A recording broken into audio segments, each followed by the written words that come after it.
வணக்கம் நண்பர்களே. இன்னைக்கு நம்ம அந்த வீடியோவில் எதை பற்றி பார்க்க போகிறோன்னா, மக்கள் திலகம் புரட்சி தலைவர் எம்ஜிஆர் அவர்கள் டோக்கியோவில் ஒரு படப்பிடிப்பிற்காக சென்றுள்ளார்.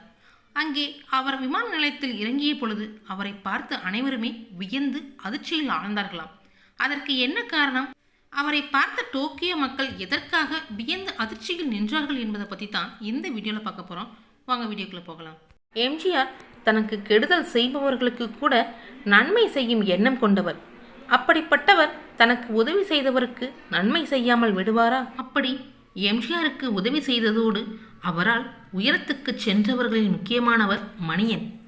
ஆனந்த விகடன் பத்திரிகையில் பணியாற்றி வந்த மணியன் 1968ஆம் ஆண்டு கலைவாணர் NS கிருஷ்ணன் பற்றி ஒரு கட்டுரை வேண்டி எம்ஜிஆரை அணுகினார். அந்த நட்பு தொடர்ந்தது.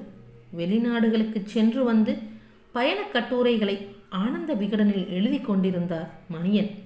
அந்த அனுபவத்தால் வெளிநாடுகளில் அவருக்கு தொடர்புகள் உண்டு. அந்த சமயத்தில்தான் உலகம் சுற்றும் வாலிபன் படத்தை வெளிநாடுகளில் பிரம்மாண்டமாக எடுக்க எம்ஜிஆர் திட்டமிட்டார். வெளிநாடுகளில் படம் எடுப்பதற்காக எம்ஜிஆர் செல்வாரா மாட்டாரா? ஏறத்தாழ 1.5 மாதம் எப்படி எம்ஜிஆர் வெளிநாட்டில் இருக்க முடியும்? இங்கு எவ்வளவு படங்கள் நடிக்க வேண்டியுள்ளது, அரசியல் வேறு இருக்கிறது. எம்ஜிஆர் போக மாட்டார் என்று சந்தேகங்கள், வதந்திகள் ரெக்கை கட்டி பறந்த நிலையில் உலகம் சுற்றும் வாலிபன் படத்துக்காக வெளிநாட்டுக்கு பறக்க எம்ஜிஆர் முடிவு செய்துவிட்டார். 1970ஆம் ஆண்டு செப்டம்பர் 4ஆம் தேதி ரசிகர்கள், பொதுமக்கள், திரையுலகினர் வாழ்த்துக்களுடன் எம்ஜிஆர் ஜப்பானுக்கு புறப்பட்டு விட்டார். இங்கே பல்வேறு பணிகள் இருந்தாலும் இனியும் தாமதிக்காமல் உடனே புறப்பட வேண்டும் என்று எம்ஜிஆர் முடிவு செய்ததற்கு முக்கிய காரணம் எக்ஸ்போ 70 கண்காட்சி. செப்டம்பர் 15ஆம் தேதியுடன் அந்த மகத்தான கண்காட்சி முடியப் போகிறது என்று செய்தி வந்தது. அதற்குள் அங்கு சென்று காட்சிகளை படமாக்கி தமிழக மக்களின் கண்களுக்கு விருந்தாக்க வேண்டும் என்ற துடிப்புதான் எம்ஜிஆரை புறப்பட வைத்தது. எக்ஸ்போ 70 கண்காட்சி உட்பட கீழ்த்திசை நாடுகளில் உலகம் சுற்றும் வாலிபன் படப்பிடிப்புகள் நடப்பதற்கு உதவியவர்தான் மணியன். தனது குழுவினரோடு செப்டம்பர் 5ஆம் தேதி டோக்கியோ நகரின் ஹனீதா விமான நிலையம் சென்று இறங்கினார் எம்ஜிஆர் அவர்கள். அவரை வரவேற்க ஏராளமான தமிழர்கள் திரண்டிருந்தனர். அவர்களோடு ஜப்பானின் தேசிய உடையான கிமோனோ அணிந்த பெண்கள் கையில் மாலையுடன் எம்ஜிஆரை வரவேற்க காத்திருந்தனர். உலகம் சுற்றும் வாலிபன் படத்தில் பன்சாயி பாடலின் ஆரம்பத்தில் நடிகை சந்திரகலா வித்தியாசமான உடை அணிந்திருப்பாரே, அதுதான் கிமோனோ. டோக்கியோவில் எம்ஜிஆரை பார்த்தவர்களுக்கு வியப்பு. தனது வழக்கமான தொப்பி, கண்ணாடி, வேட்டி சட்டையுடனேயே டோக்கியோவில் எம்ஜிஆர் கால் பதித்தார்.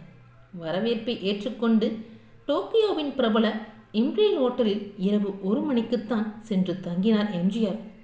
அசதி, சோம்பல், நீண்ட ஓய்வு இதெல்லாம் எம்ஜிஆர் அறியாத ஒன்று. இரவு 1 மணிக்கு ஓட்டலுக்கு சென்று படுத்தாலும் மறுநாள் அதிகாலையிலேயே எம்ஜிஆர் தயாராகிவிட்டார். செப்டம்பர் 6ஆம் தேதி ஞாயிற்றுக்கிழமை எக்ஸ்போ கண்காட்சியில் கூட்டம் நிரம்பி வழிந்தது. 8 லட்சம் பேர் உள்ளே போய்விட்டார்கள். இனிமேல் உள்ளே வர இடம் இல்லை என்று அறிவிக்கப்பட்டு விட்டது. கண்காட்சிக்கு உள்ளே செல்லும் நுழைவாயில்கள் மூடப்பட்டன. முக்கியமான அதிகாரிகளை சந்தித்து கண்காட்சிக்கு உள்ளே செல்ல அனுமதி பெற்று தந்தார் மணியன். அதிகாரிகளிடம் இந்தோஹோ ஹிதோஹி தஹாஹி என்று ஜப்பானிய மொழியில் ஒரு அஸ்திரத்தை வீசினார் மணியன். உடனே அனுமதி கிடைத்தது. ஜப்பானில் மக்களால் விரும்பப்படும் புகழ்பெற்ற நடிகரின் பெயர்தான் ஹிதேகி தஹாசி.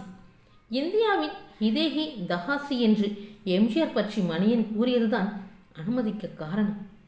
மணியனால் எம்ஜிஆர் ரசிகர்களுக்கு இன்னொரு பெரும் புதையலும் கிடைத்தது. ஆனந்த விகடன் இதழில் நான் ஏன் பிறந்தேன் என்ற தலைப்பில் எம்ஜிஆர் தனது வாழ்க்கை வரலாற்றை எழுத காரணமாக இருந்தவர்தான் மணியன். வெளிநாடுகளில் படப்பிடிப்பு நடத்த தனக்கு உதவி செய்த மணியனுக்கு பதிலுக்கு உதவ முடிவு செய்தார் எம்ஜிஆர். ஒரு நாள் மாலை சென்னை தியாகராக நகரில் மணியன் வீட்டு வாசலில் எம்ஜிஆரின் கார் சென்று நிற்கிறது. திடீரென தனது வீட்டுக்கே வந்துவிட்ட எம்ஜிஆரை பார்த்து மணியனுக்கு கையும் ஓடவில்லை, காலம் ஓடவில்லை. அந்த பிரமிப்பில் இருந்து விடுபடுவதற்கு முன்பே அவருக்கு அடுத்த இன்ப அதிர்ச்சியை எம்ஜிஆர் அளித்தார். வித்வான் லட்சுமணனுடன் சேர்ந்து படத்தயாரிப்பு நிறுவனம் தொடங்குங்கள், நான் நடிக்கிறேன் என்றார் எம்ஜிஆர். பேப்பரும் பேனாவும் கேட்டு வாங்கி தனது கையாலேயே படக்கம்பெனியின் பெயரையும் எழுதினார். அப்போது எம்ஜிஆரால் உதயமானதுதான் உதயம் புரொடக்ஷன்ஸ் பட நிறுவனம். அந்நிறுவனம் தயாரித்த முதல் படம் எம்ஜிஆர் நடித்த இதய வீணை. பின்னர் பட தயாரிப்பாளராக மட்டுமின்றி பத்திரிகை அதிபராகவும் உயர்ந்தார் மணியன். இதய வீணை படத்துக்கு ஒரு சிறப்பு உண்டு.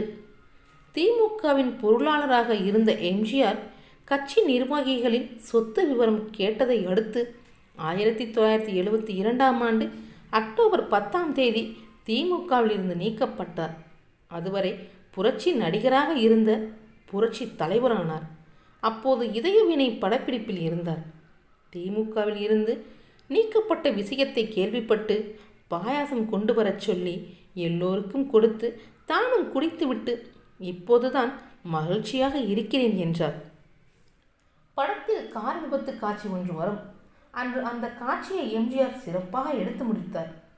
இதய வீணை படம் முதலில் 1972 அக்டோபர் 6 வெளிவருவதாக விளம்பரம் வந்தது. இடையில் அரசியல் பரபரப்புகள் காரணமாக படம் ரிலீஸ் தள்ளிப்போய் அக்டோபர் 20 படம் வெளியானது. இடைப்பட்ட நாட்களில் அப்போதைய சூழலுக்கேற்ப அரசியல் பொடி வைத்து எழுதப்பட்ட பாடல் காட்சியை படமாக்கி பொருத்தமான இடத்தில் படத்தில் சேர்த்தார் எம்ஜிஆர். திரையில் எம்ஜிஆர் பாடி நடிக்கும் போது ரசிகர்களின் அலப்பறையால் தியேட்டரில் ஆடிய அந்த பாடல்தான் ஒரு வாளும் இல்லை, 4 காலும் இல்லை, சில மிருகம் இருக்கு ஊருக்குள்ளே என்ற பாடல். இதய வீணை படத்தை தொடர்ந்து உதயம் புரொடக்ஷன்ஸ் நிறுவனத்தின் சார்பில் எம்ஜிஆர் நடித்த சிரித்து வாழ வேண்டும், பல்லாண்டு வாழ்க ஆகிய படங்களையும் மணியன் தயாரித்தார். இந்த 3 படங்களுமே 100 நாட்கள் ஓடி அமோக வெற்றி பெற்றன. தனக்கு உதவி செய்த ஒவ்வொருவருக்குமே எம்ஜிஆர் அவர்கள் அவரால் முடிந்த மற்றவர்கள் எதிர்பார்க்காத அளவுக்கு உதவிகளை செய்து அவர்களை வாழ்வில் உயர்த்தியவர்தான் நமது மக்கள் திலகம் எம்ஜிஆர் அவர்கள். அதனால்தான் இன்றளவும் அவர் மக்களால் மக்கள் திலகம் என்று போற்றப்படுகிறார். ஓகே நண்பர்களே, இந்த வீடியோ உங்களுக்கு பிடிச்சிருந்துச்சுன்னா லைக் பண்ணுங்கள், ஷேர் பண்ணுங்கள், கமெண்ட் பண்ணுங்கள், முக்கியமாக சப்ஸ்கிரைப் பண்ணுங்கள். அடுத்த வீடியோவையும் மறக்காமல் பாருங்கள். Thank you friends.